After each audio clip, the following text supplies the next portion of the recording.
Volume 9. A Primeira Grande Guerra e a Revolução Russa.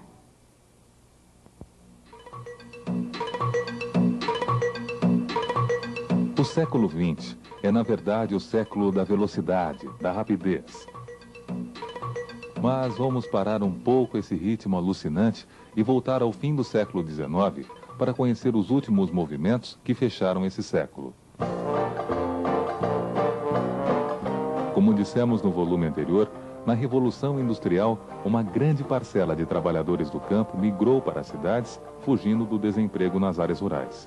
Surgem então duas classes sociais: a burguesia, detentora dos meios de produção, e o proletariado, que iria vender sua força de trabalho em troca de salários.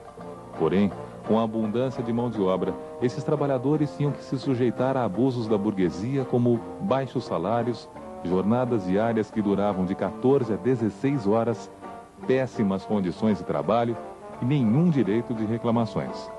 Não tinham assistência médica e, se adoeciam, eram substituídos sumariamente. Tanto na Inglaterra quanto nos outros países em que se formaram as sociedades industriais, as precárias condições de sobrevivência levaram a massa proletária a contrair epidemias de cólera, malária e tifo. Essa situação fez com que uma parcela do operariado tentasse se organizar e conquistar melhores condições de trabalho e de vida. Após muitos anos de tentativas, somente na segunda metade do século XIX, os sindicatos passaram a influir na sociedade, conseguindo algumas leis trabalhistas com o apoio do Estado. Alguns pensadores europeus, levando em consideração esses conflitos sociais, criaram novas doutrinas para reorganizar a sociedade e a economia.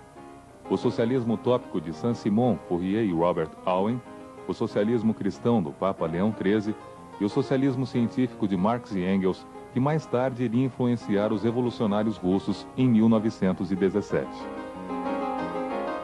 Todas buscavam uma sociedade ideal, assegurando a paz, a dignidade e o bem-estar dos trabalhadores.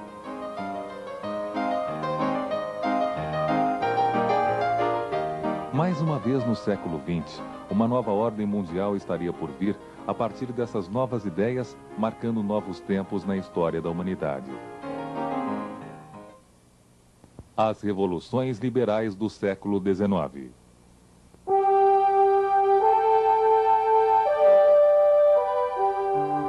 Depois do governo do imperador Napoleão, o trono francês foi novamente ocupado por um membro da família Bourbon, o rei Luís XVIII.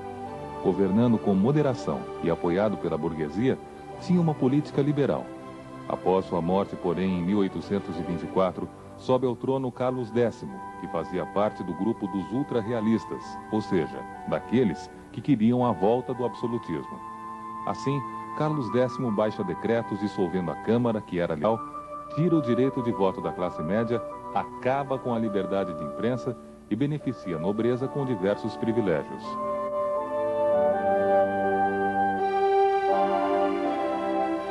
Em 1830, a burguesia e o povo levantam-se contra o governo de Carlos X, vencem as forças do governo e depõem o rei.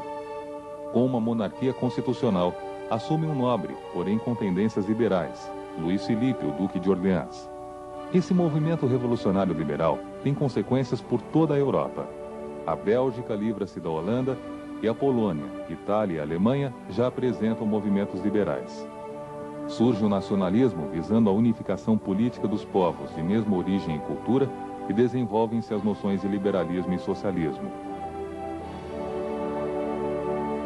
Mas o governo de Louis Philippe decepcionou aos franceses.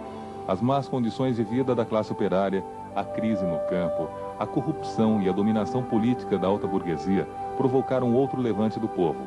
A Revolução de 1848 contou com o povo e a Guarda Nacional, que, mandada para combater a Revolução, alia-se a ela e depõe o rei. É instalado um governo provisório que proclama a Segunda República e, em 1848, Luiz Napoleão Bonaparte, sobrinho do ex-imperador, é eleito presidente da República.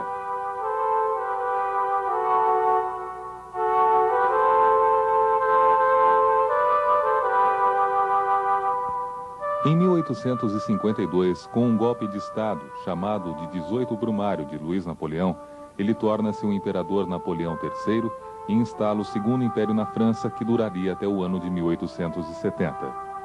O conservadorismo político reinante na Europa teria seu declínio a partir das revoluções liberais de 1848. Na Áustria, o príncipe Metternich é derrubado, e na Itália e Alemanha, movimentos nacionalistas unificam esses dois países, tornando-os nações soberanas. Desde o Congresso de Viena, esses dois países estavam divididos em estados.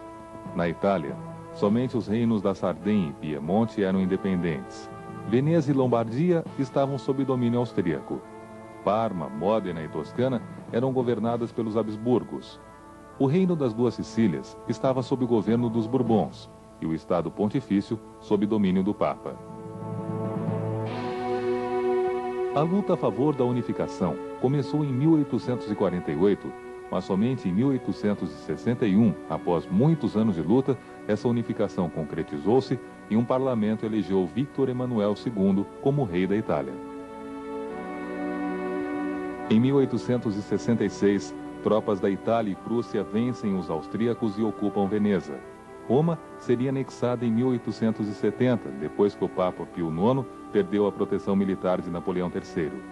O Papa, apesar de receber o Estado do Vaticano, não reconhece a anexação de Roma e opta por um encarceramento voluntário, declarando-se prisioneiro. Somente em 1929, essa questão seria resolvida com a assinatura do Acordo de Latrão, que criava o Estado independente do Vaticano. Já a unificação alemã aconteceu sob o comando do então chanceler da Prússia, Otto von Bismarck. Apesar de haver levantes desde 1848, Bismarck seria indicado para o cargo em 1862. Para despertar o nacionalismo do povo alemão, em 1866 declara a guerra à Áustria. A guerra austro-prussiana teve vitória da Prússia e de sua aliada, a Itália, que finalmente anexou Veneza ao seu território. Bismarck, político habilidoso, cria a Confederação Germânica dos Estados do Norte e, visando uma unificação com os Estados do Sul, provoca uma guerra contra a França. Mas vamos entender como Bismarck conseguiu provocar a guerra. O trono da Espanha, dominada pela França, havia sido oferecido a Leopoldo de Hohenzollern, um príncipe parente do rei da Prússia. Napoleão III não aceita a indicação. Quando o rei da Prússia envia a resposta aos franceses, Bismarck a modifica, tornando-a ofensiva. Era o início da guerra entre a união de todos os estados alemães contra a França. Os franceses são derrotados em 1870. Era o fim do Segundo Império Francês e, em 1871, o exército alemão invade a França, coroando Guilherme I como Kaiser do Segundo Reich alemão.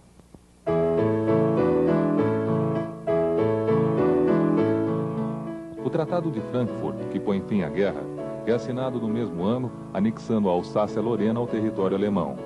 Essa derrota nunca seria esquecida pelos franceses. E para aumentar esse revanchismo, a Alemanha pretendia apossar-se do Marrocos, já ocupado pela França, o que quase causou uma guerra no início do século XX. e a região da Alsácia-Lorena continuava sendo pretendida pela França. Enquanto na Alemanha, a Liga Pan-Germânica pregava a união dos povos de origem alemã espalhados pelo mundo e a submissão de outros povos, na Rússia crescia o pan-eslavismo, movimento de libertação dos povos eslavos da dominação austríaca e otomana.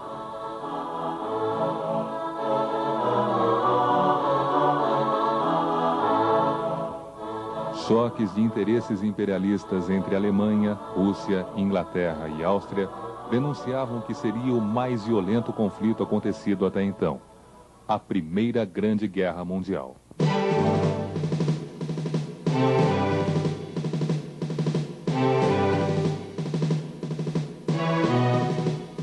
Desde 1882, os países passaram a formar alianças, garantindo-se contra eventuais conflitos armados. No início do século, duas alianças já estavam formadas. A Tríplice Aliança, com a Alemanha, Áustria e Itália, e a Tríplice Entente, com a Inglaterra, França e Rússia. Para entendermos melhor a situação da Europa, vamos observar o mapa da Península Balcânica. Apoiada pelo pan-eslavismo da Rússia, a Sérvia pretendia dominar a Bósnia-Herzegovina e os povos eslavos que habitavam os Balcãs, região dominada pela Áustria.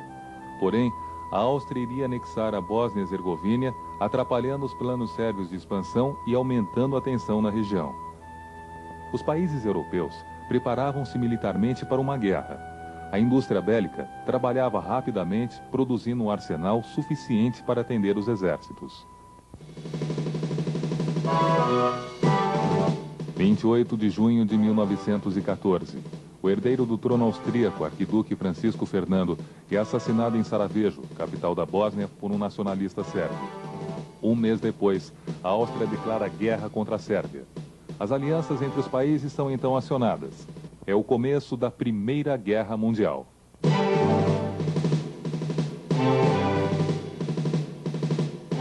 No dia 1º de agosto, a Alemanha declara guerra à Rússia. No dia seguinte, à França. E a 4 de agosto invade a Bélgica, país neutro. Em 5 de agosto, a Inglaterra declara guerra à Alemanha. Embora a Alemanha tentasse tomar a França, os aliados conseguem manter suas posições, o que fazia do conflito uma guerra de trincheiras, em que ninguém recuava ou avançava.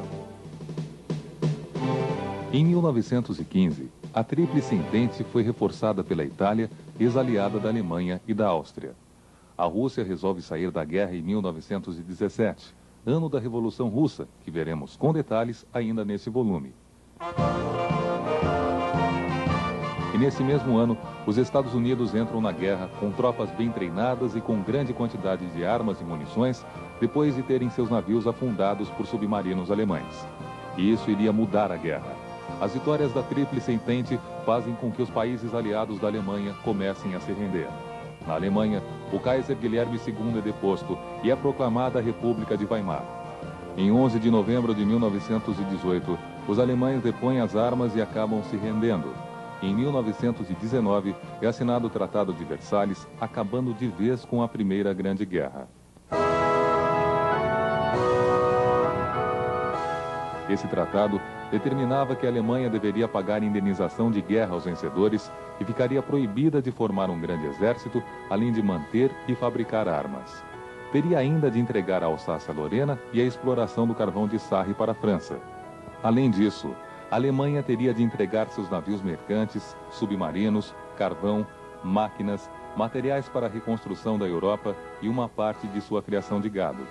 Essa derrota humilhante iria permanecer viva no povo alemão durante anos, sendo um dos fatores que causariam a Segunda Grande Guerra Mundial.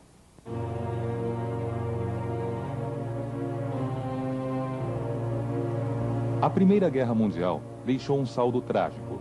8 milhões de soldados mortos, 5 milhões desaparecidos e 20 milhões de feridos.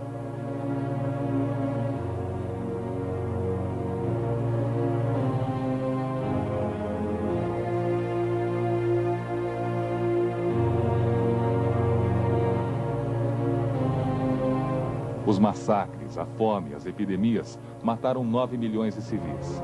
Em 1919, é criada a Liga das Nações, com sede em Genebra, na Suíça, com a finalidade de manter a paz mundial. Porém, ela não conseguiria exercer seu papel e, com o passar dos anos, novos e arrasadores conflitos marcariam a história da humanidade.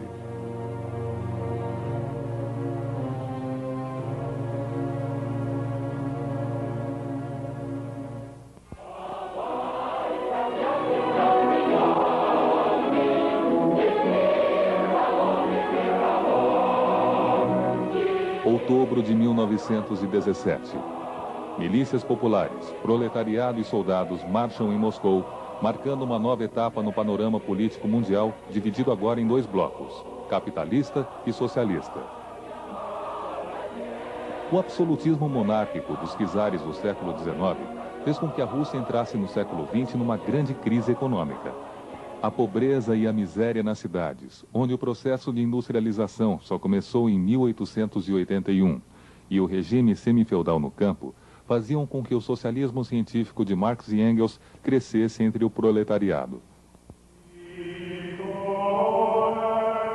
O governo do czar Nicolau II é marcado pelo autoritarismo, com o controle da imprensa, da educação, dos tribunais de justiça e a perseguição aos partidos políticos pela polícia política. Em 1903, o Partido Social Democrata, liderado por Lenin e Plekhanov, divide-se em dois grupos. Os mencheviques, que acreditavam poder chegar ao poder pelas eleições, sendo um partido moderado, e os bolcheviques, liderados por Lenin, que defendiam a posição de que só a luta armada colocaria os operários no poder. A derrota russa na guerra contra o Japão agravou ainda mais a situação do país, o que fez com que os operários, camponeses e soldados formassem comitês, chamados de sovietes, que iriam liderar manifestações por todo o país. Essas manifestações seriam sufocadas pelo czar.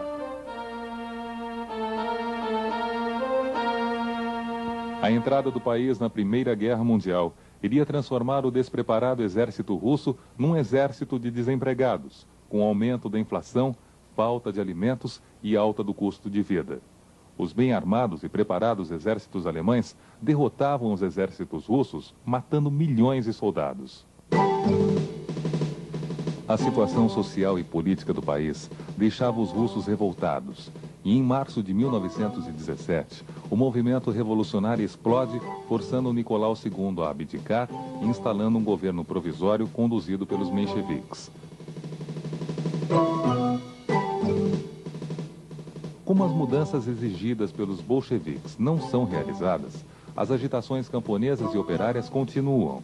E em outubro de 1917, sob a liderança de Lenin e Trotsky, os bolcheviques, os sovietes e o povo tomam o poder, instituindo um conselho de comissários do povo e elegendo Lenin como chefe de governo.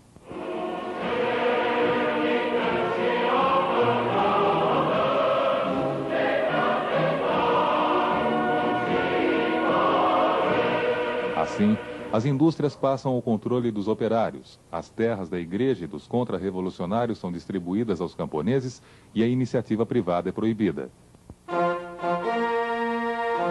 Mas a direita contra-revolucionária, os russos brancos, auxiliados por tropas, armas e dinheiro franceses e ingleses, iriam travar uma guerra civil contra o Exército Vermelho, liderado por Trotsky. Os bolcheviques passam então a executar seus opositores com brutalidade. O czar e toda a família real são fuzilados e seus seguidores também são executados. Em 1919, as tropas de Trotsky vencem os exércitos brancos e em 1920, os ingleses e franceses desocupam a Rússia, um país destruído economicamente.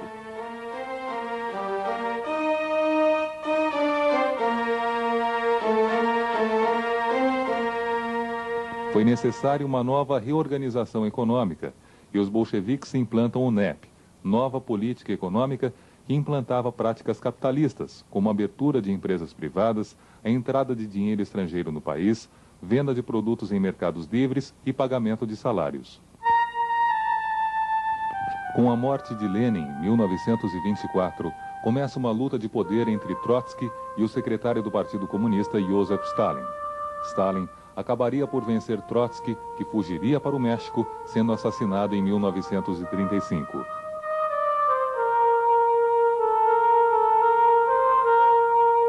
Com a consolidação da Revolução, outros estados iriam aderir ao socialismo, formando a maior nação do mundo em extensão territorial e contando com o sacrifício de seu povo para transformar a União das Repúblicas Socialistas Soviéticas num dos países mais desenvolvidos da história da humanidade.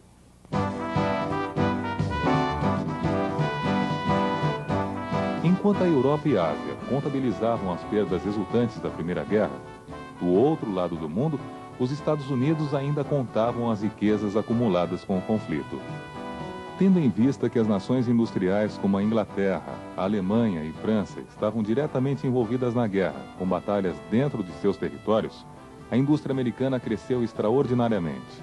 Os Estados Unidos tornaram-se os maiores fornecedores de material bélico, alimentos e dinheiro para os aliados, acumulando riquezas e sagrando-se como potência econômica. Terminada a guerra, os Estados Unidos continuaram a produzir freneticamente, buscando suprir a reconstrução dos países envolvidos no conflito. Porém, sem uma análise da situação mundial e um controle do que se produzia, acabou gerando uma crise de superprodução. No decorrer dos anos 20, as vendas americanas no comércio mundial tiveram uma queda, pois as indústrias europeias já começavam a se normalizar. Um excedente de produção na indústria e na agricultura dos Estados Unidos causou a diminuição da produção e, consequentemente, desemprego, queda de consumo e baixos preços. Quanto menos se vendia, menos se produzia, aumentava o desemprego e a população comprava menos. Um círculo vicioso que causaria uma das maiores crises econômicas mundiais já conhecidas: o craque da Bolsa de Nova York em 24 de outubro de 1929. 9 mil bancos quebraram, 85 mil empresas faliram, 14 milhões de norte-americanos ficaram desempregados e os salários foram reduzidos. O democrata Franklin Delano Roosevelt é eleito em 1933 e dá início a uma nova política econômica chamada de New Deal, um sistema misto de capitalismo liberal associado ao intervencionismo do Estado na economia nacional. Podemos citar alguns pontos do New Deal, tais como tabelamento de preços, linhas de crédito controladas pelo Estado, aumento de salários visando aumento de consumo, obras públicas para gerar empregos, proibição de contratação de crianças e criação de leis sobre as relações trabalhistas nacionais. A Previdência Social e o salário-desemprego amenizaram a situação de muitos idosos, inválidos e desempregados. Com isso, apesar de receber críticas de que estava seguindo o modelo socialista russo, Roosevelt conseguiu recuperar a economia e a dignidade do povo norte-americano.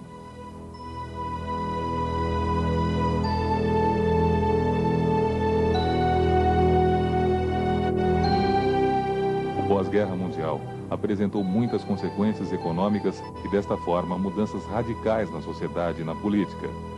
Novas ideologias surgiram. O fascismo de Benito Mussolini e o nazismo de Adolf Hitler arregimentaram milhões de adeptos na Itália e na Alemanha.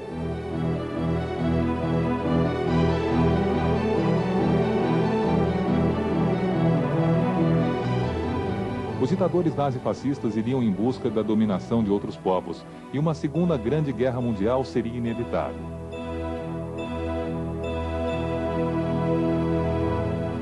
Mas tudo isso você vai conhecer no próximo volume.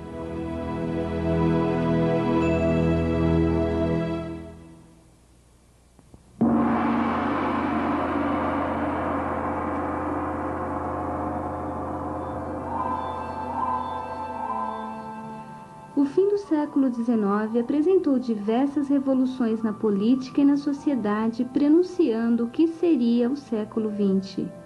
Mas um fato interessante marcaria a história e seria discutido até os dias de hoje. Em 1859, Charles Darwin, um naturalista inglês de 50 anos, iria publicar teorias que causariam a indignação da sociedade, principalmente da Igreja e seus seguidores.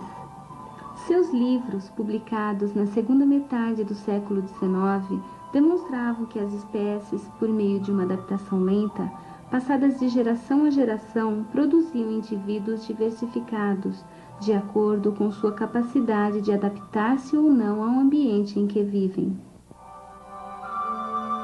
Apesar de Darwin nunca ter usado a palavra evolução, seus estudos foram muito utilizados pelos cientistas para se explicar a evolução do homem através dos tempos.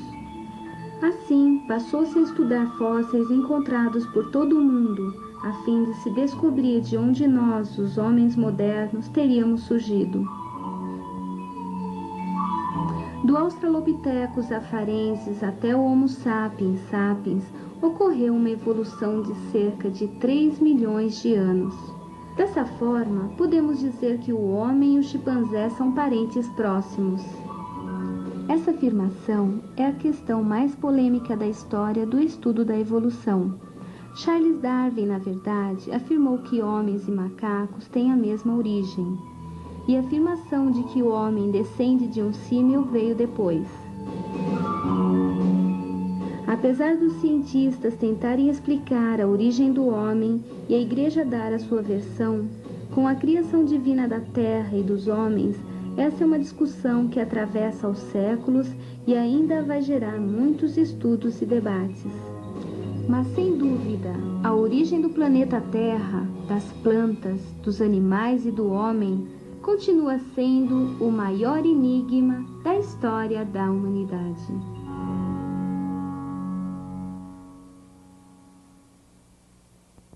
Resumindo,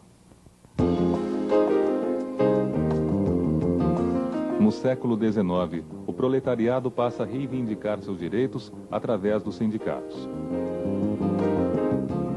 Surgem novas doutrinas sociais de reorganização da sociedade, como o socialismo utópico, o socialismo cristão e o socialismo científico.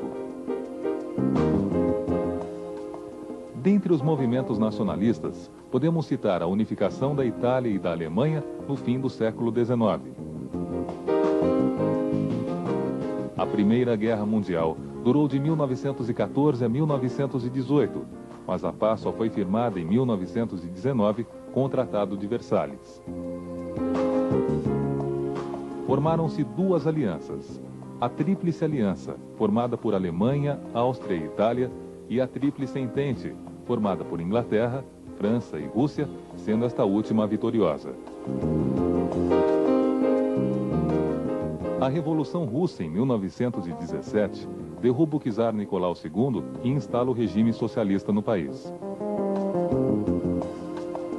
O craque da Bolsa de Nova York, em outubro de 1929, iria gerar uma crise econômica acentuada no mundo e nos Estados Unidos, e só seria superada com o plano New Deal do presidente Roosevelt.